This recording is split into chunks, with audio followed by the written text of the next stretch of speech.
LCN news కు స్వాగతం. మెరుగైన సమాచారంతో మళ్ళీ మీ ముందుకు. నా పేరు మానస.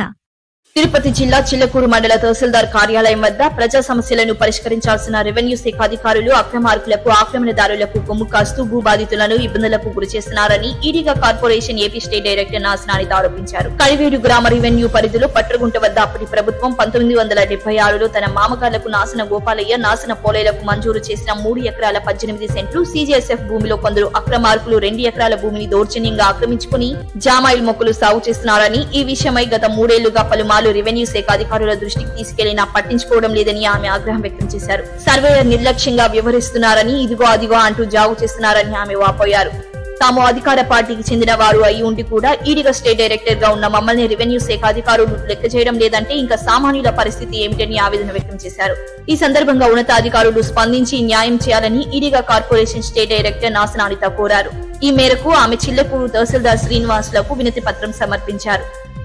సంవత్సరాలైంది. అప్పటి నుంచి నేను తిరుగుతూనే ఉన్నాను. ఇక్కడ నుంచి తర్వాత ఆర్డీఓ సార్ని కలిసాము, ఎమ్మెల్యే సార్ని కలిసాము, అందరూ తహసీల్దార్ గారిని కలిసాము. అందరూ మా డాక్యుమెంట్స్ చెక్ చేసి అన్నీ ఓకేను అని సర్వేర్ గారికి అప్పగించారు. సర్వేర్ సారు డిలీ చేస్తున్నాడు. నేను ఆఫీస్ చుట్టూ తిరుగుతూనే ఉన్నాను. ఆల్రెడీ మా భూమి మేము సాగులో ఉన్నారు, మా మామయ్యలు సాగులో ఉన్నారు. మధ్యలో వేరే వాళ్ళు భూస్వాములు వచ్చి మమ్మల్ని మా మామయ్యలు ఇబ్బంది పెడుతూ ఉన్నారు, బెదిరించి ఇబ్బందులకు గురి చేస్తూ ఉన్నారు. సంవత్సరం ముందు నుంచి వాళ్ళు జామాయిలు వేశారు. దాన్ని మేము తీసేయమంటూ జరిగింది. కానీ అవతల వాళ్ళు పోలీసులను పంపించి మమ్మల్ని ఇబ్బంది పెట్టించారు. ప్రస్తుతం రికార్డులో కూడా ఆన్లైన్లో ప్రజెంట్ ఈ రోజు తీసినా కానీ Nasina Gopalayya son of Ramanayya, Nasina Polayya son of Ramanayya మా మామయ్యల పేర్లే వస్తున్నాయి. కానీ ఇక్కడ సర్వేర్ మాత్రం డిలే చేస్తున్నాడు. నేను AP state development corporation director అయ్యుండి కూడా నా భూమిని నేనే చేసుకోలేకపోతున్నాను. అధికారులు నాకే స్పందించడం లేదు. సామాన్య ప్రజల పరిస్థితి ఏమిటి? నమస్తే అండి, నా పేరు జగదీష్. నేను వైసీపీ స్టేట్ BCCL జాయింట్ సెక్రటరీని. ఈరోజు మా కోట మండలానికి చెందిన ఈడీగా కార్పొరేషన్ డైరెక్టర్ గారు నాకు ఫోన్ చేశారు. ఏమంటే కడివేడు రెవెన్యూ పరిధిలో సమస్య ఉందని తెలియజేశారు.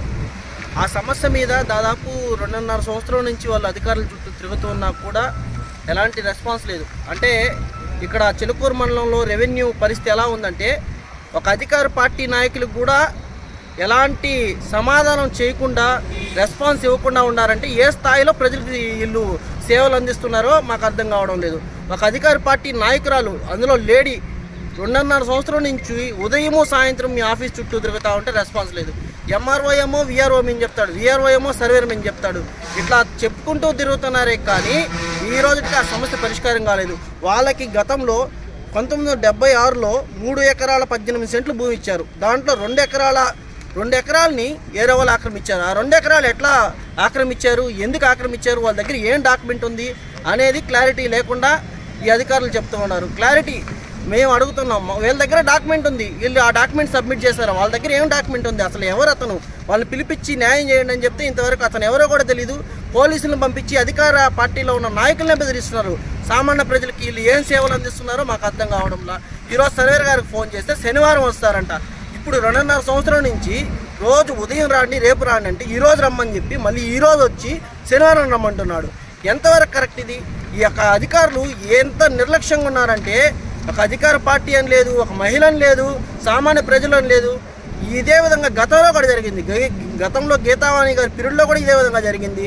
ప్రజలందరూ ఇక్కడ ఇబ్బందులు పడ్డారు. ఈ యొక్క చిలకూరు మండలంలో రెవెన్యూ డిపార్ట్మెంటు ఏ స్థాయిలో ప్రజలకి సహాయ సహకారాలు అందిస్తుందో పూర్తిగా ఈరోజు మాకే అర్థమవుతుంది. నాయకులకి ప్రజలకి ఏం అందిస్తున్నారో ప్రజలు ఇంకా స్వచ్ఛందంగా బయటకు వచ్చి చెప్పుకొని భయభ్రాంతులకు గురి చేస్తున్నారు. పోలీసుల దౌర్జన్యం ఏంటి అర్థం కావడంలో. రెవెన్యూ డిపార్ట్మెంట్ సమస్య రెవెన్యూ కోర్టులో తెలుసుకోమని చెప్పకుండా వాడెవడో పంపిస్తే ఆ భూమికి ఏం ఎవిడెన్స్ ఉన్నాయని వాడు పంపించాడు.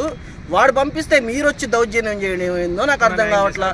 పోలీసులన్నా న్యాయం చేశారా? సరే, మీరు వచ్చారు, ఒక అధికారిగా, పోలీస్ అధికారిగా మీరు వచ్చారు. పోలీస్ అధికారిగా వచ్చి మీ దగ్గర ఏం డాక్యుమెంట్ ఉందా, వాళ్ళ దగ్గర ఏం డాక్యుమెంట్ ఉంది అని చెప్పి ఇద్దరిని కూర్చోబెట్టి మాట్లాడకుండా దౌర్జన్యం చేయడం ఏంటి? తీసుకొచ్చి ఆపడం ఏంది? ఒక గవర్నమెంట్ డైరెక్టర్ని తీసుకొచ్చి, అధికార పార్టీలో డైరెక్టర్ని తీసుకొచ్చి ఆపడం ఏంది? నేను వచ్చి కూర్చుంటాను, రాండి, నన్ను తీసుకెళ్ళి అరెస్ట్ చేయండి చూద్దాం. అధికార పార్టీ నాయకుల్ని అరెస్ట్ చేయడం ఏంది? సామాన్య ప్రజలను కూడా ఇదే విధంగా ఇబ్బంది పెడతారా మీరు? ఎవడో వెనక్కుండి నడిపిస్తే నడవడానికే మీరుండేది? చదువుకొని ఒక అధికారిగా దౌర్జన్యం చేయడానికే మీరుండేది? ప్రజలకు సేవ చేయడానికి మిమ్మల్ని చదువుకొని ఒక అధికారులుగా నియమించారే తప్ప దౌర్జన్యం చేయడానికి మిమ్మల్ని ఎవరు నియమించలేదని చెప్పి తెలియజేస్తూ ఈ విషయం పైన శనివారం రోజు కన్నా సర్వే కన్నా చేయకపోతే బీసీకి సంబంధించిన ప్రతి ఒక్క నాయకులు వచ్చి కూర్చుంటాం. అదేవిధంగా ఈడీకే కార్పొరేషన్ డైరెక్టర్లు, రాష్ట్రంలో ఉండే డైరెక్టర్లందరూ ఇక్కడికి వచ్చి కూర్చుంటాం. ఖచ్చితంగా న్యాయం జరగకపోతే మాత్రం చిలుకూరు మండల ఆఫీసుని అధికార పార్టీ నాయకులు